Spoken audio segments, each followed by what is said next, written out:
Some dinosaurs have been the topic of constant debate over the years following their initial discovery.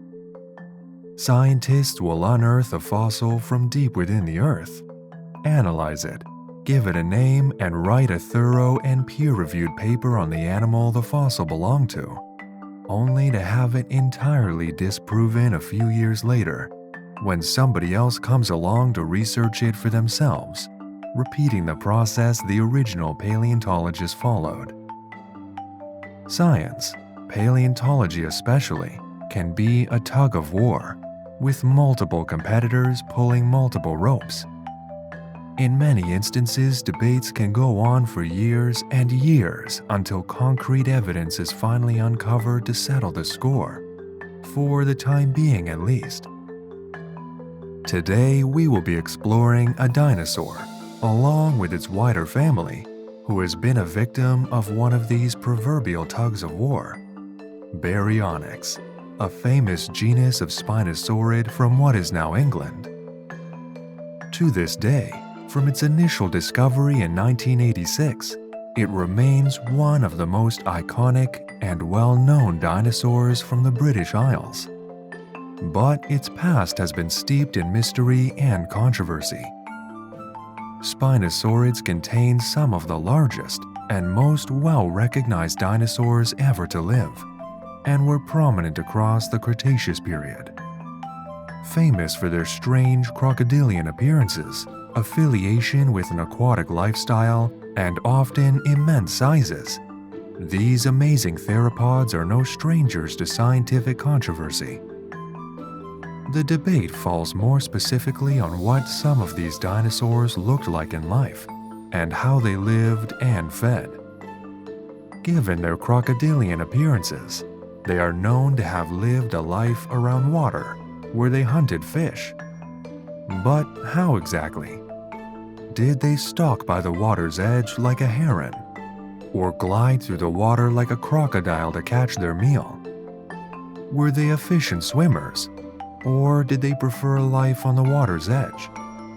They are without a doubt some of the strangest vertebrate animals ever to evolve, with much left to teach us. Without further ado, let's dive into the world of Baryonyx 130 million years ago in what is today known as southern England.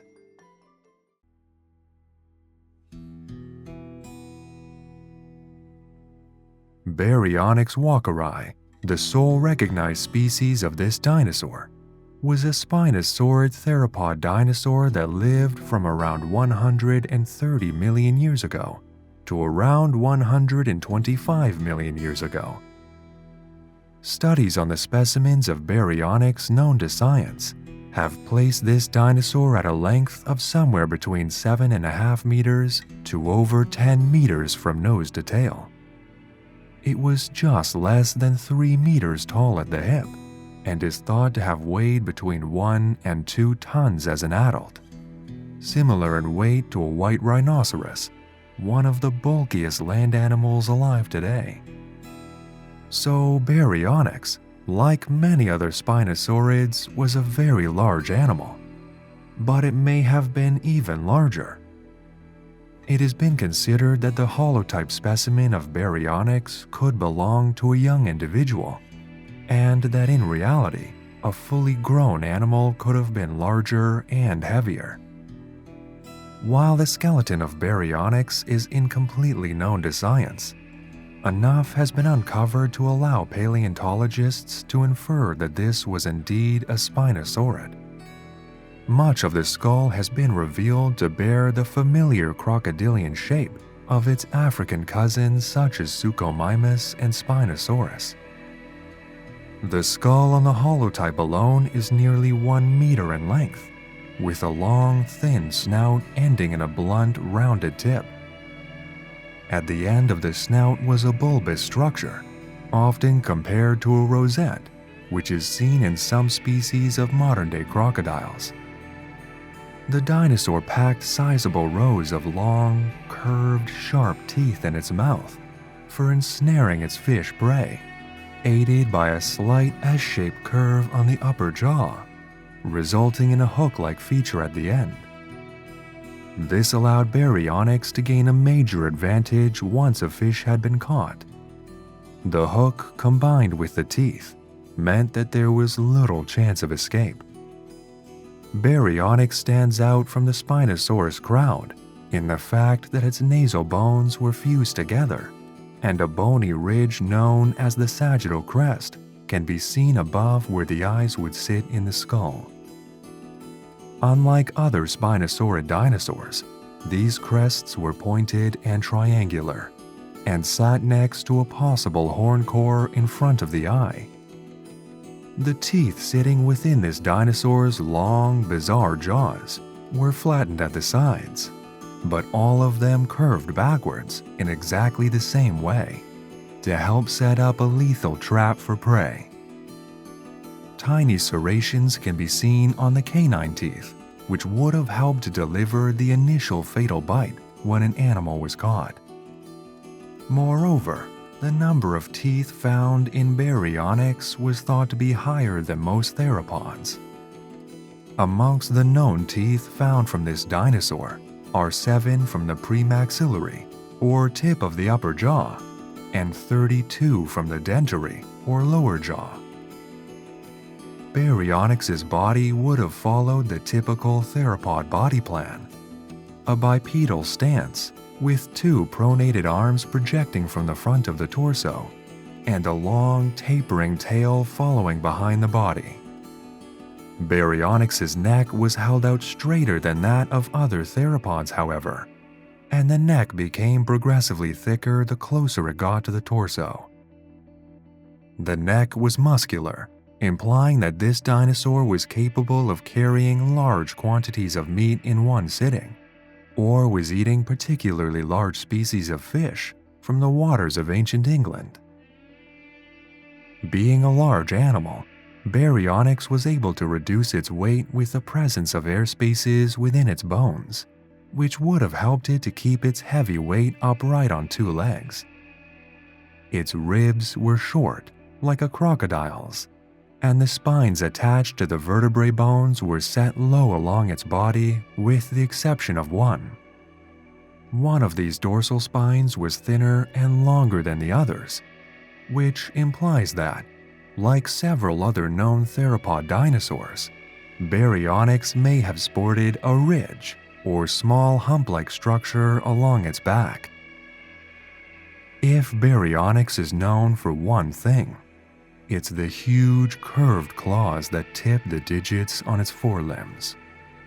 3 were present on each hand, and the first claw on each was massive, 31 centimeters, ending in a sharp, curved point. The dinosaur, in fact, gets its name from these features. In English, Baryonyx translates to heavy claw. In life, these claws may have been even longer, protected by a layer of keratin, the same material that makes up human hair. It is these claws that have become the lasting imprint of Spinosaurus in the eyes of scientists and the public alike. But how did the dinosaur use all these features in life?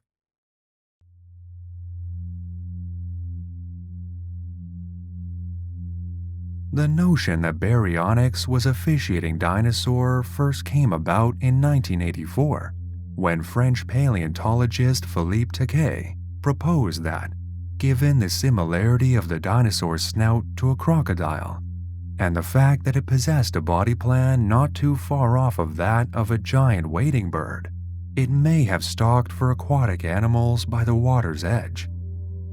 Taquet's theory was that, like a stork, the dinosaur would patrol up and down stretches of water, striking with its jaws whenever it came into range of a sizable fish or reptile. Charig and Milner, 2 years later, opposed parts of this original theory, comparing the animal to a modern grizzly bear. They suggested that Baryonyx would indeed stand by the water's edge, like a giant non-avian heron, until a fish happened to swim past oblivious to the threat. Springing into action, The dinosaur would then use one of the elongated claws on its hands to swipe at the helpless victim, scooping it out of the water whilst impaled.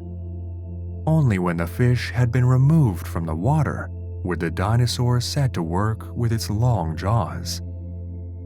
This theory was later contested once again in 1987, when Andrew Kitchener, a biologist, proposed that baryonyx did not eat fish at all, but rather scavenged from the kills made by larger carnivores in the area. He suggested that the dinosaur's claws were not designed to spear fish, but to pierce the tough skin of large dinosaurs that had succumbed to the elements or predators. The long snout, he explained, was for extending into the body of a dead animal, with the nostrils set far back on its skull, to allow the animal to breathe while it did so. He added that the dinosaur's teeth were too weak to kill terrestrial animals, but were too heavy and cumbersome to catch fish from the rivers. It wasn't until 1997 that Charig and Milner, the paleontologist duo that had first claimed baryonyx used its claws to hunt fish, examined the stomach contents of the holotype dinosaur. They determined that within the gut of the dinosaur, scales from the fish genus Scinstia have been preserved, a direct link of evidence that this dinosaur was a piscivore, and the first one known to science at that. Their initial theory progressed to claim that baryonyx would employ two methods of feeding. If a prey item were small enough to be swallowed whole, it would be ensnared in the jaws. The head would then be thrown back like a heron to swallow the animal head first. If a prey item was too large for this, the dinosaur would deposit the catch at the water's edge, where it would proceed to rip it into pieces with its huge claws.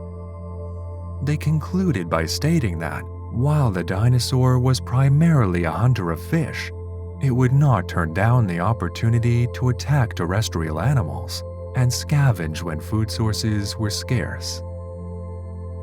For a while, Charig and Milner seemed to have got the right answer. They remained essentially undisputed, with other paleontologists feeding into their idea until the year 2014, when Danny and Duza claimed that Spinosaurids, given the lack of the S-shaped curve on their neck, would not be able to spear fish out of the water with their jaws like a heron or stork.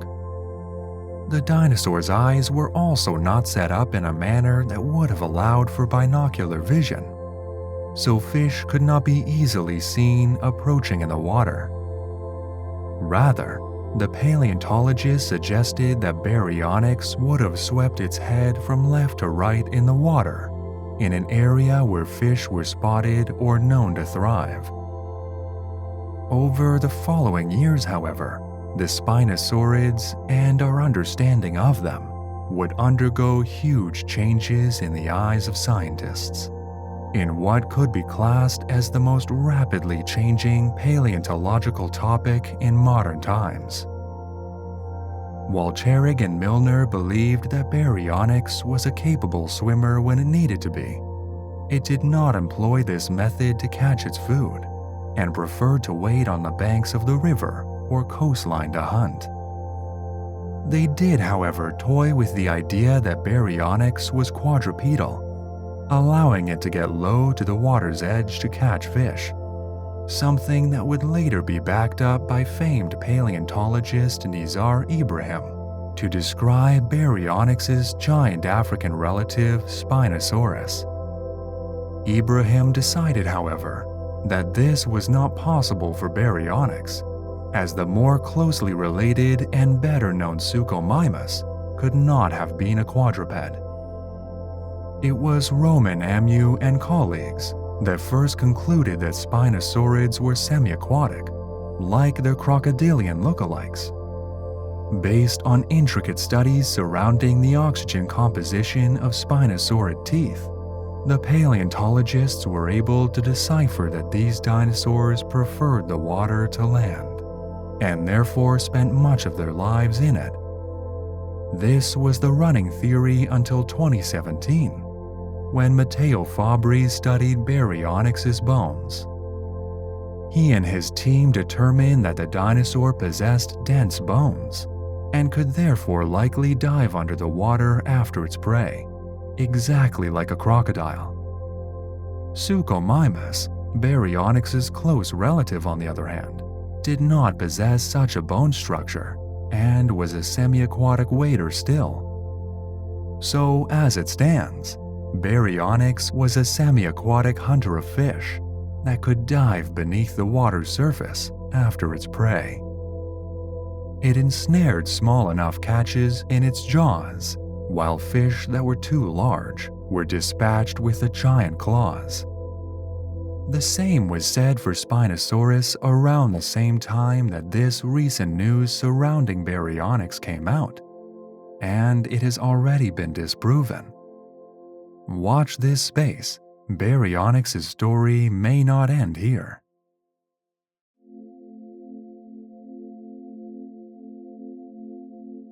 So we know how Baryonyx spent its days. But how did such a strange and highly adaptable animal come to be? A giant theropod, living the lifestyle of a crocodile, is not the norm when we think of the word dinosaur. And the Spinosaurids were one of the very few dinosaur species that were actually able to master the waters of the Cretaceous. It is thought that they did this to avoid the competition that was being created by other groups of large carnivorous theropod dinosaurs as the Cretaceous period progressed. The Cretaceous saw the rise of the abelisaurids and carcharodontosaurids, both of which were more well-suited to a lifestyle of terrestrial hunting than the Spinosaurids. Over time, these dinosaurs adapted to a lifestyle that would take them far out of the way of these giant carnivores, and it was an act that ensured their family's survival for many millions of years across the Cretaceous. Spinosaurids first appeared, albeit very sparsely, at the end of the Jurassic, and persisted until around 95 million years ago. Many of the most well-known and well-studied species of Spinosaurid, including Baryonyx and its closest relatives, lived on the continents of Europe and Africa, and their origins have been explained by Paulserino and colleagues. They have suggested that Spinosaurids were once common across the whole of Pangaea, the prehistoric supercontinent. When the Tethys Sea opened up, splitting Pangaea into Gondwana and Laurasia, two different subfamilies of Spinosaurid would have evolved to live on each continent. The African and South American animals would come to evolve into what we know as the Spinosaurus, whereas the European dinosaurs would have become Baryonychines. The only Baryonychine present in Africa that paleontologists know of was Suchomimus, but its distribution there can be explained by a chance event that saw populations of this dinosaur appear on the other side of the Tethys. Perhaps groups of them swam across, or were carried on floating rafts of vegetation. The Spinosaurids disappeared from the face of the Earth in the Cenomanian stage of the Cretaceous. It is thought that most likely the dinosaurs disappeared due to changes in the environment, or perhaps they did end up coming into competition with larger predators after all.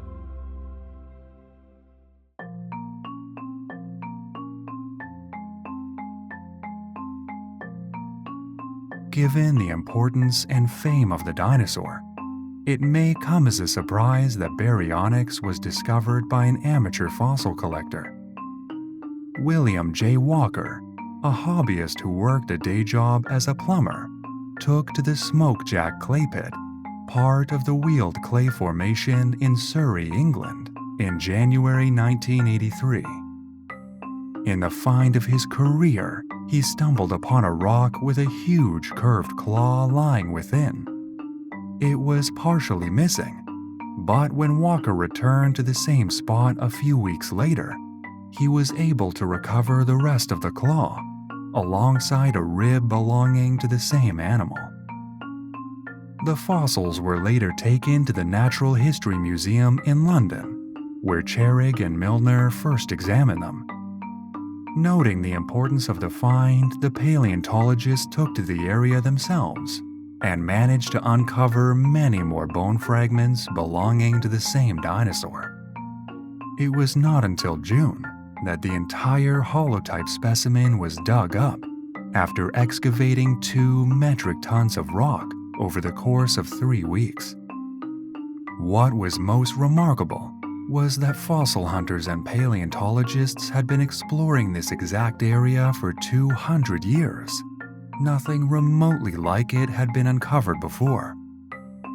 The bones were donated to the Natural History Museum in London, where they remain to this day. Charig and Milner named the dinosaur in 1986 Baryonyx walkeri, or in English, Walker's heavy claw, honoring the original finder of the bones and the remarkable weight and size of the animal's claws.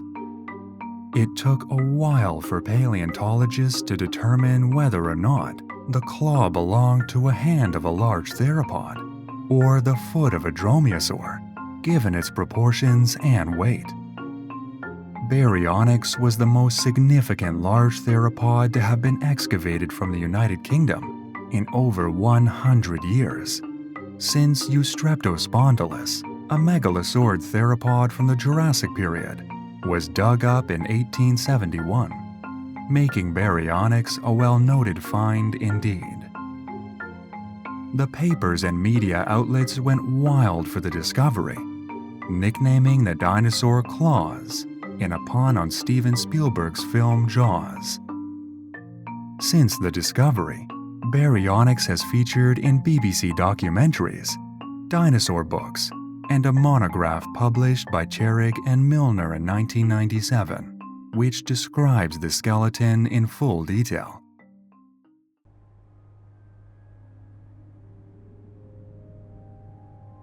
Baryonyx is most commonly known to have inhabited the wheeled clay formation of southern England in the early Cretaceous period. It existed through the Baryonyx age of the formation, a time associated with freshwater environments. It is thought that England, at the time Baryonyx roamed the land, was a land covered in marshes, estuaries, and mudflats. Lakes, lagoons, and rivers dominated the landscape, around which were situated vast floodplains and dense forested areas. The climate of the area was subtropical, warm, and humid, comparable to northern Africa and the Mediterranean of the modern day. It is important to consider, when looking at the animals that have been found alongside the remains of Baryonyx, that the smokejack clay pit is made up of many different rock layers, and therefore the fossils found there may not have coexisted at exact times. Across the wheeled clay, other dinosaurs have been found which may or may not have interacted with Baryonyx. Mantellosaurus is one, a genus of iguanodontian dinosaur, the remains of which are also displayed in London's Natural History Museum. Relatively small in comparison to its relatives such as Iguanodon, which are also known from the area, it is possible that young Mantellosaurus individuals may have been watchful of hungry Baryonyxes venturing inland for food. Several small-sized sauropod dinosaurs are also known from this area, which may have wandered the lands in herds throughout the floodplains and forests of Cretaceous England. Alongside these dinosaurs lived crocodiles, which would have shared the waterways with Baryonyx, as well as sharks that lived further out at sea. Lizards and pterosaurs were commonplace, and small salamander-like amphibians crept across rocks and streams. Many fossil insects and crustaceans have been uncovered from the area, plenty of which would have lived in and around the same lakes as Baryonyx. It is also possible that this giant spinosaurid occupied the Wessex Formation of the Isle of Wight. Unassigned remains found in this region may belong to Baryonyx, and if this is the case, it would have roamed a land rich with dinosaur life. Other theropods roamed the Wessex Formation, some of which were other Spinosaurids. The newly discovered Ceratoseucops and Rhiperovenidor may have frequently come into contact with Baryonyx, and the three species may have competed over territories around certain stretches of river and lake. Large theropods such as Neovenidor and Eotyrannus would have patrolled further inland, hunting ornithopod dinosaurs like the aforementioned iguanodon, as well as Hypsilophodon, Polacanthus, and Valdosaurus. In the shadows of these giants, compsognathid dinosaurs darted in and out of the forest vegetation in search of small reptiles and invertebrates. The bird-like Calamosaurus and Aristosuchus, to name a few. Following the bird-like trend, dinosaurs such as Ornithodesmus would have posed a threat to any small vertebrates wandering the forests and plains. This dromaeosaur, with its long, curved claws, was once misidentified as a genus of flying pterosaur. Much larger was the Vectoraptor, a dromaeosaurid just longer than a modern human is tall. The Isle of Wight's Wessex Formation is also known for its sauropod fauna. While some of these sauropods are yet to be known, they represent classic individuals of the iconic long-necked quadrupedal body plan. Angloposeidon, for instance, is a sauropod that may have measured more than 20 meters in length, while an unidentified member of the Titanosauria clade, known from the area, may have been even larger. Rabacosaurids, similar to Africa's famous Nigersaurus, were known from the region too, while the exceedingly tall Ornithopsis may have browsed from the treetops of the forest, while smaller dinosaurs lived and hunted beneath it. It wasn't just dinosaurs that are known from the Wessex Formation though, and a series of other vertebrates have been uncovered from the region. Cretaceous multituberculate mammals, such as Eobatar and Loxolax, darted out of the way of danger in the forest undergrowth, while the possum-like Yaverlestes scurried up trees and rock formations. A wide range of pterosaurs soared high above the lakes and forests in which Baryonyx may have roamed, including Istiodactylus, Calcocephalus, and Whitea, a tapijarid pterosaur named after its discovery in the Isle of Wight.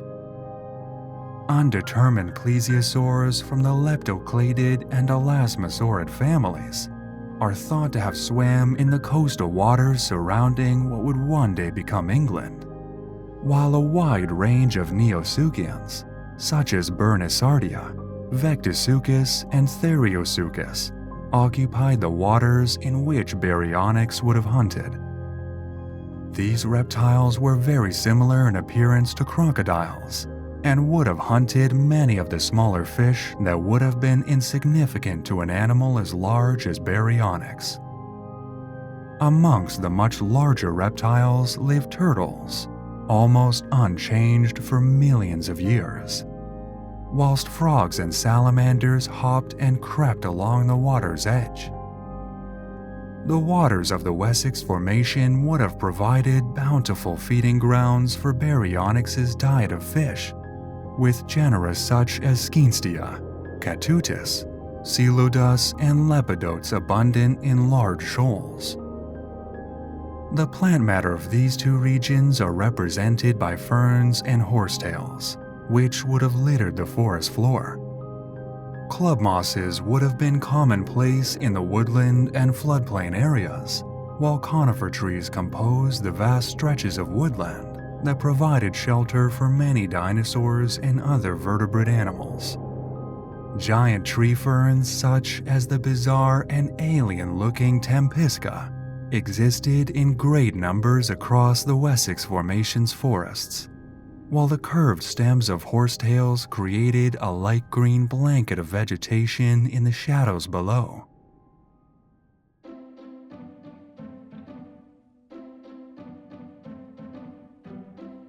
Charig and Milner were initially eager to place Baryonyx in its own family, Baryonychidae. This dinosaur was quite dissimilar to anything that had been uncovered by paleontologists at this point, and so it was initially assumed that it had deserved its own recognition, distinct from other theropods, to represent it. They even considered that Baryonyx might not even be a dinosaur, but a thecodont, a group of archosaurs that lived similar lives to modern crocodiles. After studying the skull, however, they came to the conclusion that this was indeed a dinosaur, and one that was remarkably similar to skull fragments that had been assigned to the family Spinosauridae in 1984, just after Baryonyx was discovered. Other paleontologists liken the dinosaur to Spinosaurus, the North African giant spinosaurid, which may have been the largest terrestrial or semi-aquatic carnivore of all time. The families were merged, and Baryonychidae is now obsolete. Within Spinosauridae, the main family used to house these dinosaurs, two distinct subfamilies, Baryonychinae and Spinosauridae, have been created to show the differences between northern and southern members of the family. The Spinosaurid family is so far large and diverse, and many individual genera and species have been assigned to it.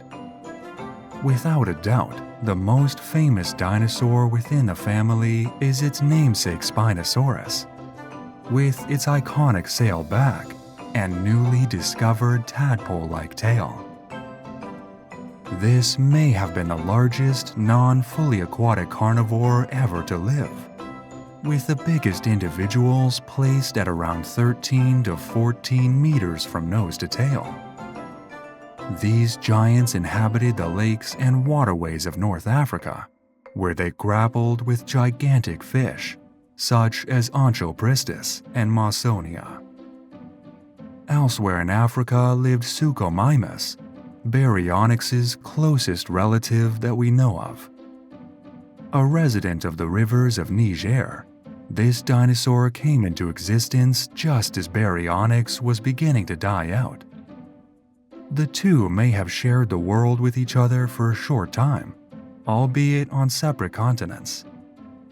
Rhiperovenidor and Ceratoseucops were closely related to Baryonyx as well, and may have inhabited the same locations at the same times. Discovered in 2021, these two dinosaurs were large, measuring roughly 8 to 9 meters in length, and could have come into contact with Baryonyx over territorial disputes. Given the Spinosaurus's bizarre lifestyles and appearances in comparison to other dinosaurs, there are not many members of the family which have not enjoyed the limelight at one point in time, and many of the remaining Spinosaurids are well known. Irritator and Ichthyovenidor are among them, both members of the Spinosaurinae subfamily. The lesser-known Camaryllosaurus accompanies them, while the much lesser-known Valabona venatrix sits in an undetermined place outside either subfamily, but within Spinosauridae. Many of these dinosaurs, the infamous Spinosaurus most notably among them, have been the victims of many paleontological debates and oppositions over the years, and it is still not 100% clear how each of these dinosaurs lived their lives. think of the diversification between water birds in the modern age. Even birds belonging to the same family, such as the waders, will employ a variety of different tactics and adaptations in order to catch very different prey across the world. For instance, some wading birds, such as sanderlings and dunlins, probe the sand for worms with their long beaks, whereas others, such as woodcocks, catch forest-dwelling invertebrates such as beetles and spiders. The diversification of animals that lie in modern-day families would have translated back to prehistoric ages too. Dinosaurs across all orders, clades, and families would have employed different strategies to catch and consume their favorite food sources, resulting in different behaviors and appearances across the globe. The Spinosaurids' closest cousins outside of their own family came in the form of the megalosaurids, a group of large theropods that occupied the forests and plains of the Jurassic from around 175 million years ago to 145 million years ago. Many megalosaurids have been discovered in older formations of similar regions associated with Spinosaurids, but the two families would have never met.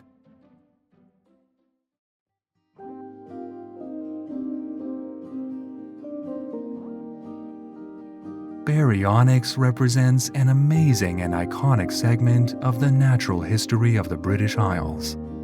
And as the years go on, it would seem that we are continuing to learn more and more about this once mysterious dinosaur. We often think of theropod dinosaurs as being either large apex predators or speedy predators of smaller dinosaurs. But Baryonyx does not sit within either of these groups. This dinosaur is a great example of the diversification of theropods throughout the Cretaceous, and proof that there is much we have to learn about even the most familiar of these amazing extinct reptiles. It is often astounding exactly how much diversification occurred amongst theropods over the course of the Mesozoic. And the highly adapted Spinosaurids were just one branch of the family tree. The difference alone between Baryonyx and Tyrannosaurus is massive, but the further you explore, the more differences can be seen. It is often easy to forget that the most extreme theropods, from the tiny compsognathids to the herbivorous and long-clawed therizinosaurids, to the gigantic carcharodontosaurids, were all related to one another.